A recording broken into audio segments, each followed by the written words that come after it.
ஒரு 4-5 நாளைக்கு முன்னாடி ஒரு சிறுமியை காணும் பாண்டிச்சேரியில் இருக்கக்கூடிய ஒரு இடத்துல ஒரு சிறுமியை காணும் அப்படின்னு சொல்லி ஒரு சிசிடிவி ஃபுட்டேஜ் வெளியிட்டு இந்த சிறுமி எங்கே பார்த்தாலும் தகவல் கொடுங்க அப்படின்னு போலீஸார் தரப்பில் சொல்லியிருந்தாங்க.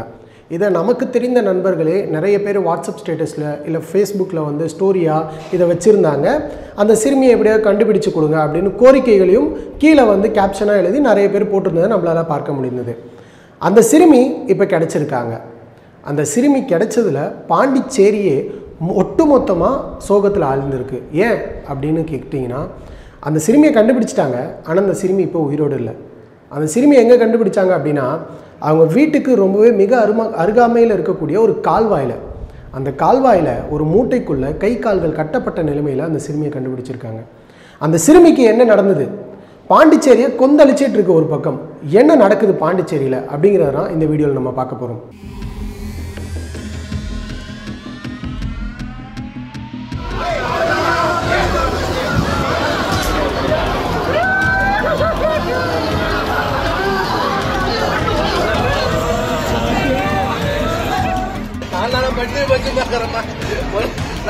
சாப்பிடவே இல்லைம்மா உங்களால.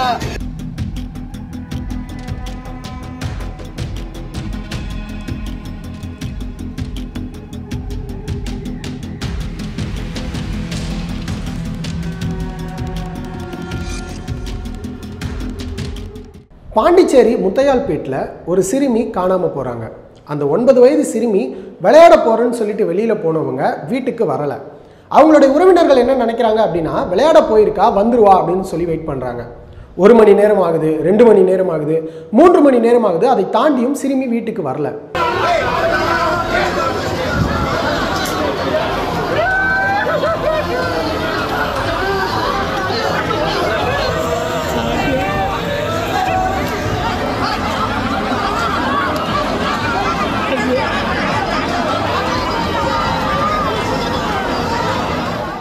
எங்கே போயிட்டா இவ அப்படின்னு சொல்லி எல்லா இடத்துலையும் போய் தேடுறாங்க. முத்தையால்பேட் மொத்தமுமே சேர்த்து தேடுறாங்க, எங்கேயுமே கிடைக்கல. பக்கத்து ஊருக்கெல்லாம் கூட போய் தேடுறாங்க, எங்கேயுமே சிறுமி கிடைக்கல. பக்கத்து வீட்டில் அக்கம் பக்கத்தில் எல்லா இடத்துலையும் கேட்குறாங்க, சிறுமி எங்கே போனாங்கன்ற தகவலே இல்லை. உடனே பதறி போன அந்த சிறுமியினுடைய பெற்றோர் என்ன பண்ணுறாங்க அப்படின்னா, காவல் நிலையத்தில் போய் புகார் தெரிவிக்கிறாங்க. இந்த மாதிரி என்னுடைய குழந்தை வந்து விளையாட போயிருந்தாங்க, அந்த குழந்தையை காணும் அப்படின்னு சொல்லி ஒரு தகவல் தெரிவிக்கிறாங்க. காவல் நிலையத்தில் வழக்கு பதிவு செஞ்சு விசாரணையை தொடங்குறாங்க. அந்த விசாரணை மந்தமாக இருந்தது அப்படின்னு சொல்லி சிறுமியினுடைய உறவினர்கள் குற்றச்சாட்டுகளை முன்வைக்கிறாங்க.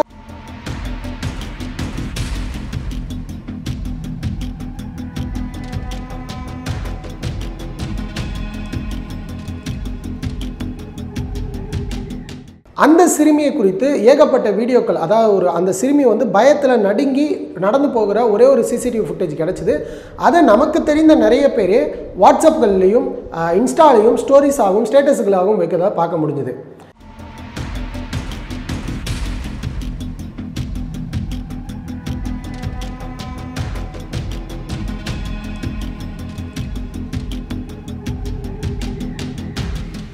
அந்த சிறுமியை ஒரு 4-5 நாள் கழித்து நேற்றைய தினம் அந்த சிறுமியினுடைய வீட்டுக்கு அருகில் இருக்கக்கூடிய கால்வாயில் சடலமாக கண்டெடுக்கிறாங்க காவல்துறையினர்.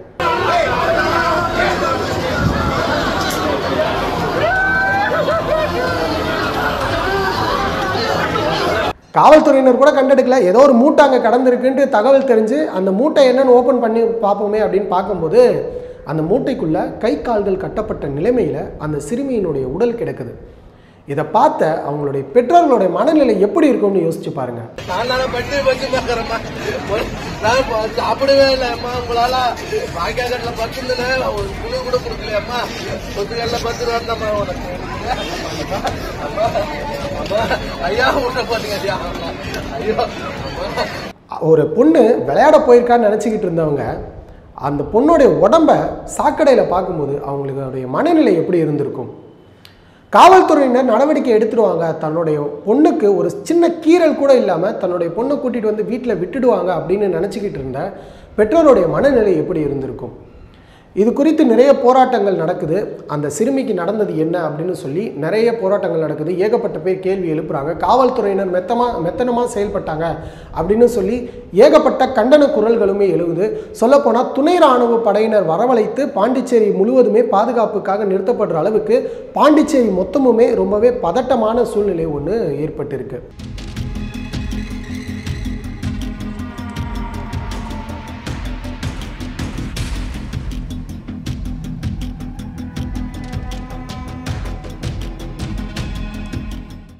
இது ஒரு பக்கம் இருக்கட்டும். இந்த நேரத்தில் ஒரு சின்ன விஷயம் என்ன அப்படின்னா, ஜார்க்கண்டில் கிட்டத்தட்ட ஒரு 62 நாடுகளை சுற்றி வந்த தம்பதியினர் ஜார்க்கண்டுக்கு வராங்க. பைக் ரைடு போகிறவங்க வரும்போது அங்கே இருக்கக்கூடிய சில அயோக்கியர்களால் அவங்க வந்து ரேப் செய்யப்பட்டு அதன் பிறகு அடித்து துன்புறுத்தி துரத்தி விடப்பட்டிருக்காங்க. இது குறித்து அவங்களே தங்களுடைய இன்ஸ்டாகிராம் பதிவில் போட்டிருந்தாங்க.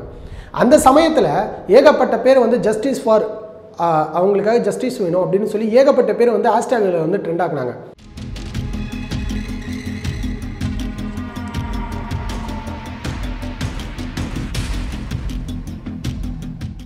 இப்போது பாண்டிச்சேரியில் அதே போல் ஒரு சம்பவம் கிட்டத்தட்ட ஒரு வார காலத்திற்குள்ளேயே தெரிந்து ஒரு வார காலகட்டத்திற்குள்ளே இன்னொரு சம்பவம் இப்போ நடந்திருக்கு. இது தெரிந்து நடந்தது, தெரியாமல் இன்னும் எஃப்ஐஆரே போடப்படாமல் எத்தனை வழக்குகள் இருக்குது, திரைமறைவில் எத்தனை வழக்குகள் இருக்குதுன்னு நமக்கு தெரியாது. இப்போ இந்த பெண்ணோட கேஸை, இந்த சிறுமியினுடைய கேஸை நம்ம எடுத்துக்கிட்டோம் அப்படின்னா, இந்த சிறுமியை யாரோ ஒருத்தர், தெரிஞ்சவங்களோ தெரியாதவங்களோ யாரோ ஒருத்தர் மிரட்டி அந்த பக்கமாக வர வச்சுருக்காங்க. வந்ததுக்கப்புறமா அத்துமீறலில் ஈடுபட்டதாக சொல்லப்படுது. அதன் காரணமாக சிறுமி கத்தி வீட்டில் போய் சொல்லிடக்கூடாது அப்படிங்கிறதுக்காக இந்த கொலை சம்பவம் நடந்திருக்குன்னு சொல்கிறாங்க. இப்போ வரைக்குமே இது கொலை சம்பவமாக இருக்குது. இதில் சிறுமி பாலியல் வன்புறுத்தலுக்கு ஆளாக்கப்பட்டாங்களா இல்லையா அப்படிங்கிறது போலீஸாரினுடைய விசாரணையில் தான் தெரியும்.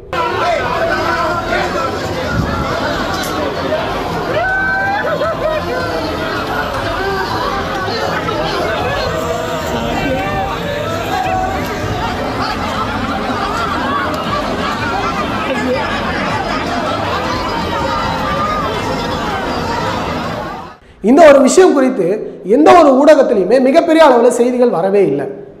பாண்டிச்சேரி மொத்தமுமே ஸ்தம்பிச்சு இருக்குது அப்படின்னு தான் சொல்லணும். யார் அந்த அயோக்கியர்கள், அவங்கள பிடிச்சி கைது செய்யுங்க அப்படின்னு சொல்லுவாங்க. குறிப்பாக சொல்லணும்னா போலீஸாருடைய விசாரணை வளையத்துக்குள்ளே சில சின்ன பசங்களும் இருக்கிறதா சொல்லப்படுது. சில சின்ன பசங்க போதைப் பொருட்களுடைய பழக்கத்திற்கு ஆளாகி இந்த மாதிரியான விஷயங்களில் ஈடுபட்டிருக்காங்கன்னு வலிமையான குற்றச்சாட்டு அந்த சிறுமியினுடைய உறவினர்கள் மூலமாக வைக்கப்படுது. அதற்கான பதில் என்ன அப்படிங்கிறத காவல்துறை விசாரணையில் தான் பார்க்கணும். இந்த மாதிரியான பாலியல் வன்கொடுமை வழக்குகளை நம்ம எடுத்து பார்க்கும்போது பாதிக்கப்பட்ட இடத்துல இருக்கக்கூடிய அந்த பெண்ணினுடைய நிலைமை அப்படியே தான் இருக்குது. ஆனால் இந்த குற்றத்தனத்தை செஞ்சுட்டு வெளியில் வராங்க இல்லையா, குற்றவாளிகளாக இருந்து சிறை தண்டனை அனுபவிச்சுட்டு வெளியில் வராங்க இல்லையா, அவங்களுடைய நிலைமை என்னமோ அதுக்கு அப்படியே நேர்மாறாக இருக்குது. அவங்க கொஞ்சம் கூட மனசில் அதற்கான சின்ன ஒரு உறுத்தல் கூட இல்லாமல் வெளியில் வந்து அடுத்த சம்பவத்துக்கு ரெடி ஆகுறாங்கன்னு தான் சொல்லணும்.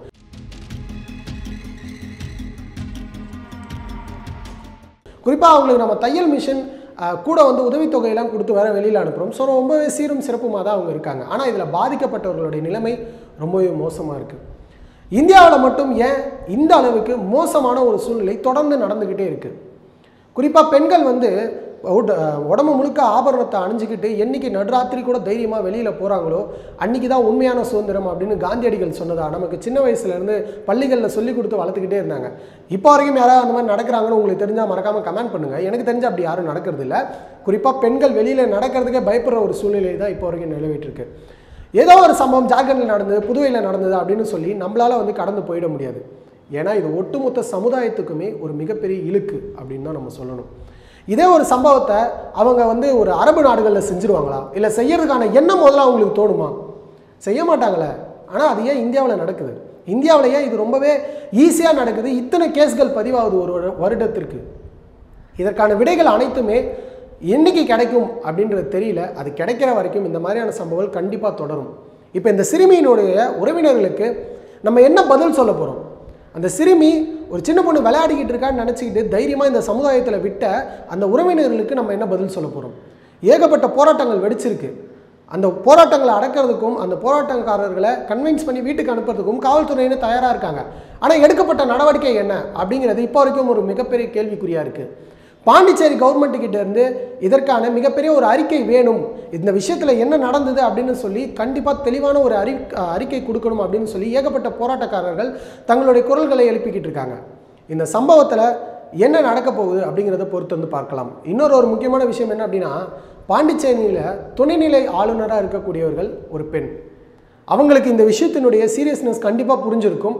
பொறுத்திருந்து பார்க்கலாம் இந்த சம்பவத்தில் என்ன அடுத்த கட்ட நடவடிக்கை எடுக்கிறாங்க அப்படிங்கிறத.